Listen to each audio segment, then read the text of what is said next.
At 6:58 a.m. on October 25, 1944, lookouts aboard USS Samuel B. spotted four Japanese battleships emerging 15 miles northwest as the destroyer Escort steamed off Samar Island, Philippines. The Roberts displaced 1,745 tons with two 5-inch guns and a crew of 224 sailors, who had been together for exactly 5 months and 27 days since commissioning. Leading the enemy formation was Yamato, the largest battleship ever built, displacing 72,000 tons with 9 18.1-inch guns that could fire 3,200-pound shells 25 miles. Lieutenant Commander Robert Copeland picked up the intercom microphone and informed his crew of the situation. A large Japanese fleet has been contacted 15 miles away. 4 battleships, 8 cruisers, multiple destroyers, all heading directly toward our task force. Copeland told them this would be a fight against overwhelming odds, with survival unlikely. They would do as much damage as possible. The Japanese center force consisted of 23 warships, 4 battleships, 6 heavy cruisers, 2 light cruisers, 11 destroyers. Total tonnage, 200,000 tons. Opposing them were 6 American escort carriers designed for anti-submarine warfare, screened by 3 destroyers and 4 destroyer escorts, 7 small ships with a total tonnage of 25,000 tons. The Japanese outweighed them 8-1. Admiral William Halsey had taken every American battleship north overnight, chasing Japanese carriers. He left Taffy 3 alone off Samar. American intelligence reported the Japanese center force was retreating after yesterday's air attacks. They weren't. At 3 a.m., the Japanese had transited San Bernardino Strait undetected. Now they closed in at 30 knots, while escort carriers could only make 18 knots maximum. They couldn't outrun battleships. Worse, of the 53 destroyer escorts commissioned in the Pacific War so far, none had ever engaged enemy battleships. Doctrine called for screening convoys against submarines, not charging battleships.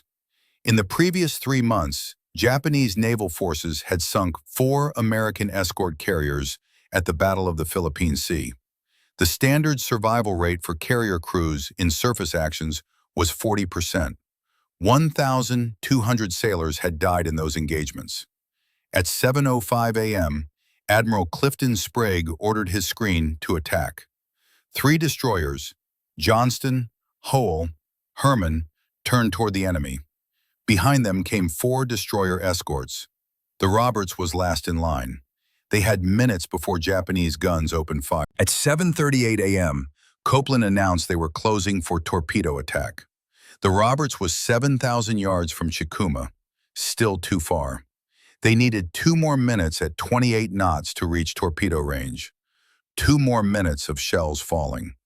At 7:40 a.m., the Roberts crossed 5,000 yards. Copeland ordered the tubes fired. 3 Mark 15 torpedoes launched from the starboard side, leaving white wakes at 46 knots. Travel time to target? Approximately 2 minutes. The Roberts immediately reversed course, hard left rudder, full speed away, trying to disappear into the smokescreen.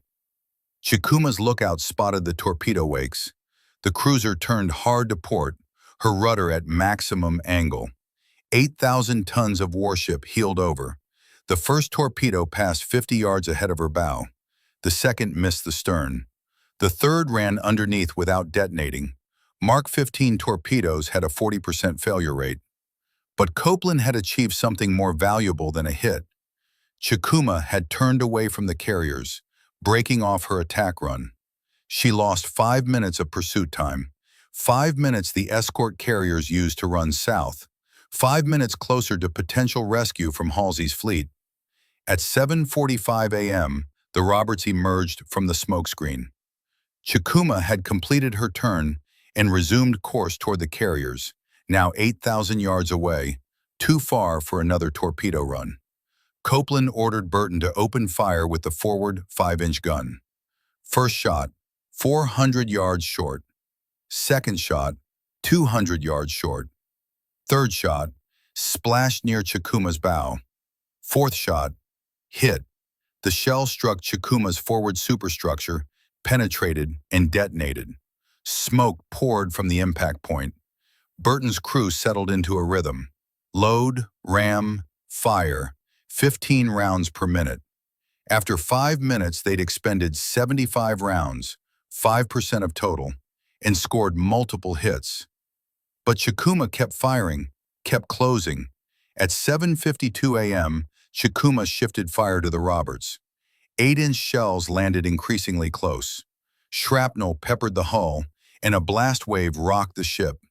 Seawater drenched the forward gun mount, but the crew kept firing. They'd trained for simulated flooding. This was not a simulation. At 8:03 a.m., the destroyer Johnston took a direct hit from Congo's 14-inch shell. The explosion killed her executive officer and wounded her captain. Her speed dropped to 17 knots. 3 miles north, the destroyer Hull engaged heavy cruiser Haguro. She'd taken multiple hits, forward gun mount destroyed, number 3 engine room flooded, making 15 knots on one engine. The Roberts was still intact, still making 28 knots, still firing at Chikuma, but ammunition was running low. After 18 minutes of continuous fire, the forward gun had expended 270 rounds, 90% of its supply, leaving 34 rounds. At 8:07 a.m., Copeland ordered Burton to shift fire to a new target, heavy cruiser Tone, now 7,000 yards away and firing at escort carrier Gambier Bay. Burton traversed the gun mount, elevated, and fired. The shell hit Tone's number 2 turret, penetrating the armored face and detonating inside.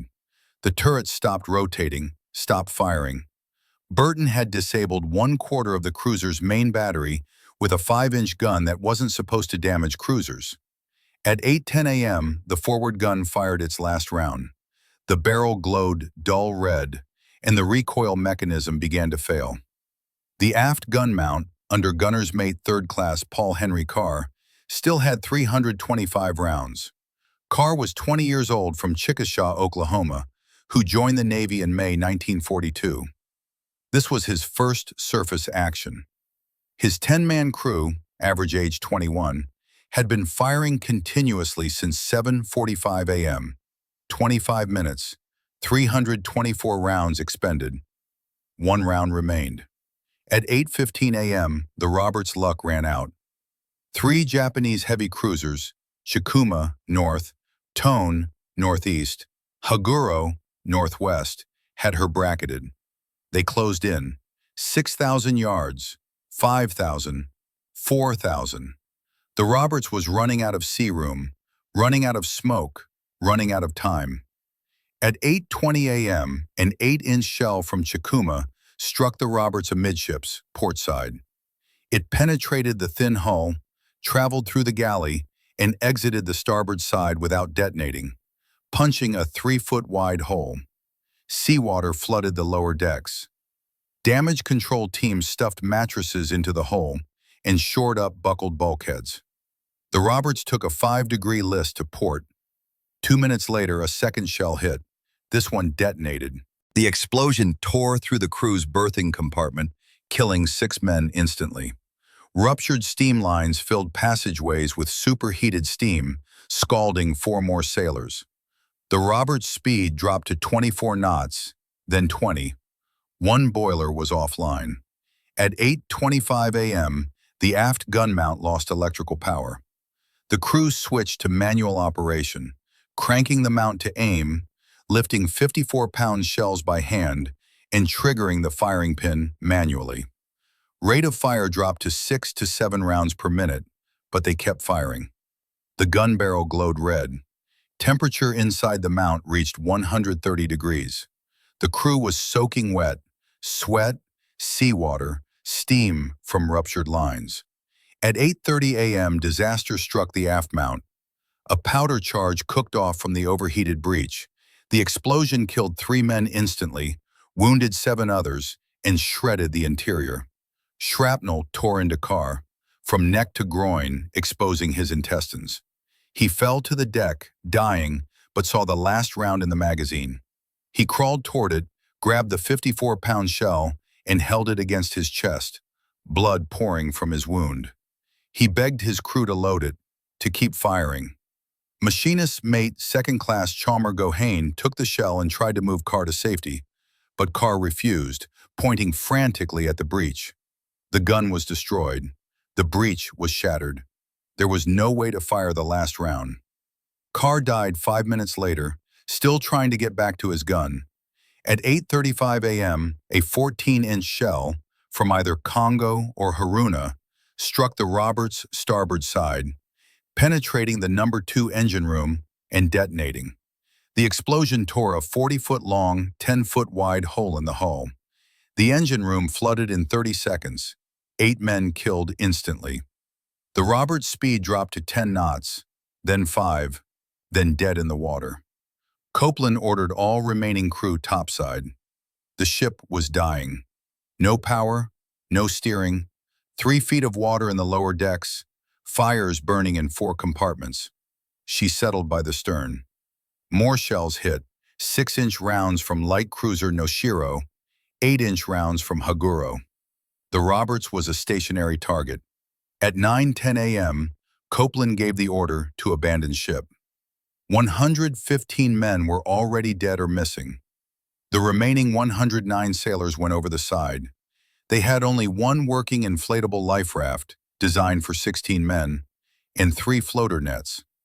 The wounded went into the raft.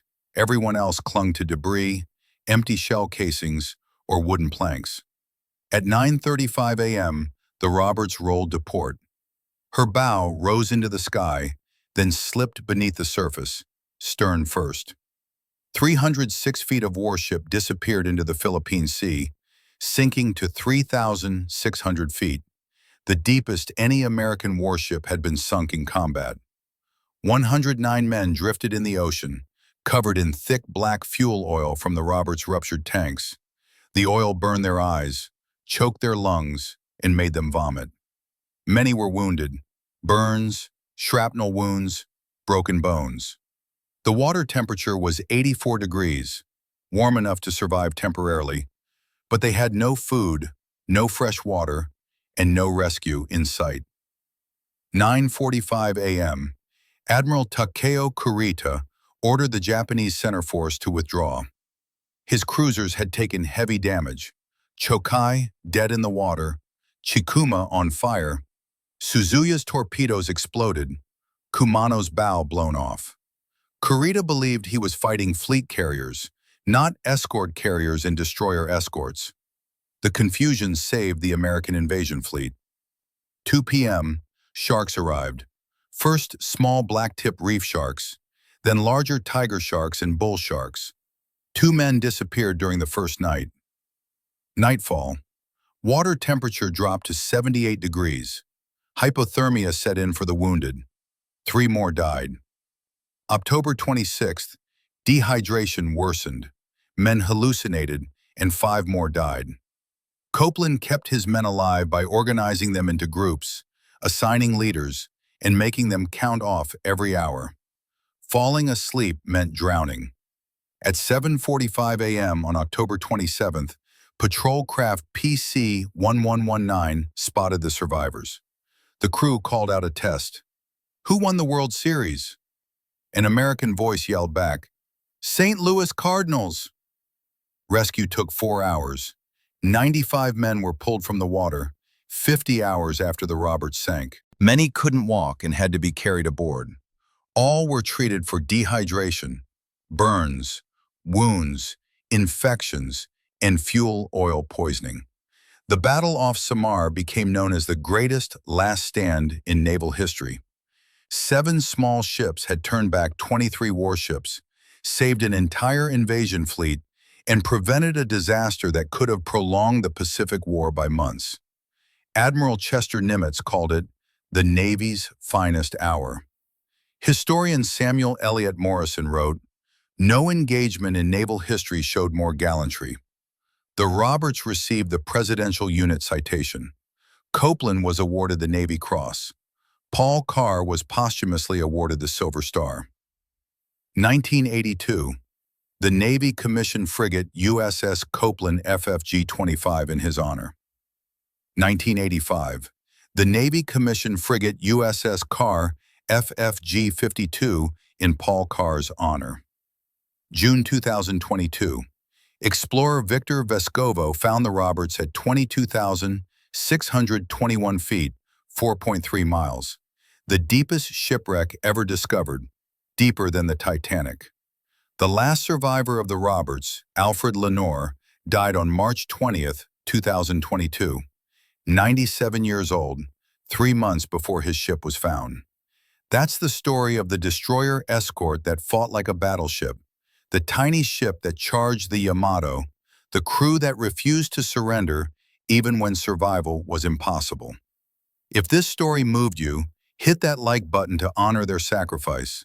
Subscribe to keep these forgotten heroes remembered. Turn on notifications so you never miss a story like this. Drop a comment and tell us where you're watching from. Do you have family who served in World War II? Share their story below. We read every comment. Thanks for watching. We'll see you in the next one.